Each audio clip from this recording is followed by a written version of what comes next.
Welcome back to Open Line. So glad you're with us tonight. I have Howard Cattell from the Hermitage, of course, home to Andrew Jackson, talking with me today about the big changes coming to our currency, and most notably for us Tennesseans, the $20 bill is getting a pretty significant makeover, with Andrew Jackson being moved to the back. Harriet Tubman will be added to the front. We've been asking you for your opinion, and Lucy's going to chime in tonight. Lucy, thanks for being part of the show. Yeah, sure. I'm glad that y'all are having this show, because I remember when this came out, they brought up the 10 and the 20, and being a native Tennessean, the first thing I thought was, oh yeah, get rid of Hamilton, because there was this little argument that with the Federal Reserve in Hamilton and Jackson, what I remember, Jackson didn't want the Federal Reserve Bank. He wanted us to print our own money. But a lot of people that I talk to who are so anti-Federal Reserve and say, oh, our government's printing all this money, the Federal Reserve, they were in favor of keeping Hamilton. So I'm like, well, whatever. But, you know, Andrew Jackson, he was a slave holder. I heard the thing from Ben Carson saying that why not put Harriet Tubman on the $2 bill? Well, I'm kind of a common person, as in I'm just a common man, and I've heard this this old saying, as cheap as a $2 whore or a hoe. Lucy, I know, but when I heard him say that, I'm like, are you kidding? Do you know what you're saying? Do you know what that infers? Yeah. So I've heard stories where, he had to remove the Indians. And so my family were Scottish, and we had married into the Indians, and a lot of free blacks and Scots that had married into the Cherokee tribe had tried to save as many other Indian families as they could before they were removed. But he also had said, and there was a book written here recently, John Siegenthaler had interviewed this guy, where there's evidence where Jackson had gone to one of the chiefs that said that if we don't remove you, they're going to slaughter you.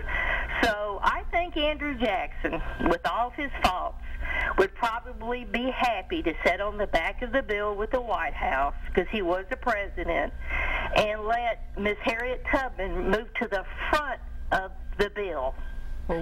Because I think it's high time that we honor a black woman in our history, and I could think of no better woman to honor than Harriet Tubman, who went through so much and was so courageous. I can't even say the word courageous, and she did so much for the lesser of all of us. So that's my opinion. And correct me if I'm wrong on that Federal Reserve stuff.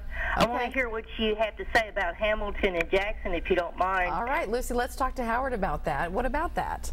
Well, Alexander Hamilton was not necessarily a man without controversy as well. Sure. He right after the Revolutionary War, he agitated almost a level of insurrection, because the American troops were not being paid, and Washington George Washington had to take him aside and essentially say, sit down and we'll work on getting you paid. Wow. And during the Washington's two administrations, Hamilton was pushing on a strong central government and a central bank, and he and Thomas Jefferson locked horns as well. So he had a history of controversy as well.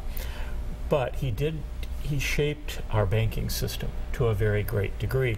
Jackson changed the banking system while he was president. There had been the second bank of the United States that held American federal tax money or tariff money, and then dispensed it at the direction of Congress. But the second bank was actually a privately owned corporation that had been chartered by Congress. And Jackson felt that the bank was inappropriately using its influence and its money to make sure that Congress did what would be in the best interests of the bank. And the bank was a central bank, too, that dispensed credit. So the country existed on credit just as it does today. Isn't that funny? So many years ago, we're still having the same debates and the same conversations and controversies. We are, and that second bank of the United States in some ways was not unlike the Federal Reserve today, except it could print money. I think the other important point to raise here, there's been a lot of discussion about, well, Jackson didn't like paper currency. Why is he on the paper currency? Paper currency. But the fact is that the paper currency of Jackson's time wasn't issued by the federal government. Who was it issued by? It was issued by individual banks, sometimes states. So it was more like a promissory note that you would have whatever the denomination is, you take it to the bank, and you could trade it in for gold or silver. And just recently I read a new book on the creation of the Federal Reserve. My wife looked at me like, this is real exciting, Howard. Oh, yeah. You have gone beyond the nerd level here, sir. But it was talking about that early on, the farther you got away from the issuing bank, the less likely you were to be able to redeem the value of that note. And Jackson had lost considerable sums of money with paper currency. That's why he insisted on what was called specie, or coins, gold, silver coins. I'm learning so much today. I love this. Okay, let's talk to Polly. He's been waiting on the line. Polly, good evening to you. Hello. Hi there. Go ahead with your comment or question. Well, first of all, the Hermitage is my favorite place in the world to go, so I'm really upset. Okay. But with that being said, I also heard that this is, in the end, when it, they get them all on there, it's going to be called a celebration for the women's right to vote. Am I correct? That is on the 5 or the 10. I'll have to dig through some of my papers, but that will be either on the 5 or the 10.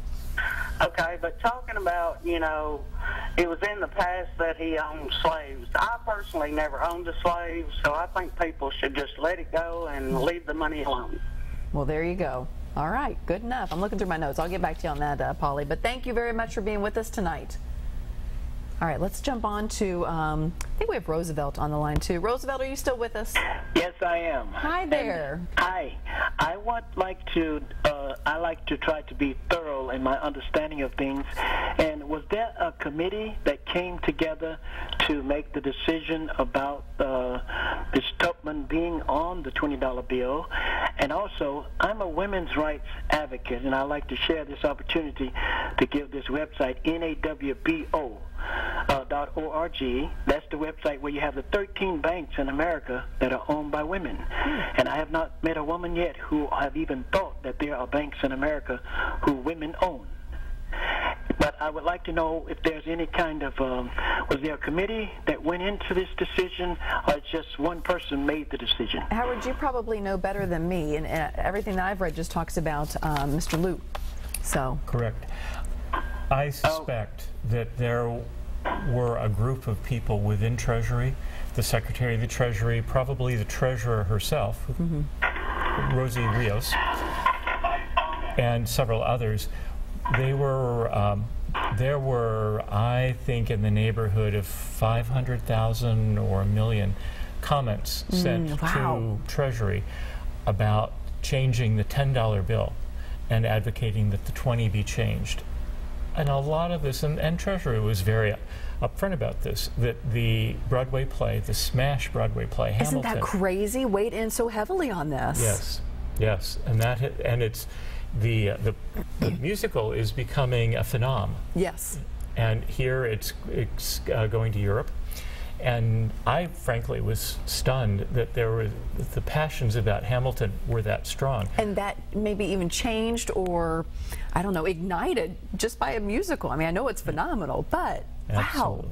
Wow. But the other thing that's interesting about this is that the support for Hamilton came from the Northeast, and especially from the banking community of the Northeast.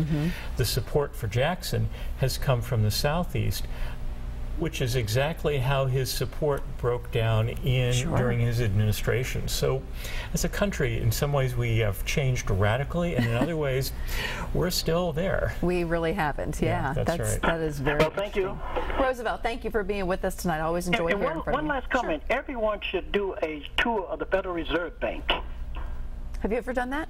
I have, many years ago. Yeah, interesting, I guess. It's very absolutely incredible, and it gave me an appreciation and a better understanding of money as terms of people bringing their attention to paying more attention to money. Thank you. Roosevelt, thank you very much. What was one of your biggest takeaways from the tour? Do you remember how you see it? Just watching these enormous sheets of money being printed. That would leave an impression. Oh yeah, well, you know, I was fairly young at that point, Yeah.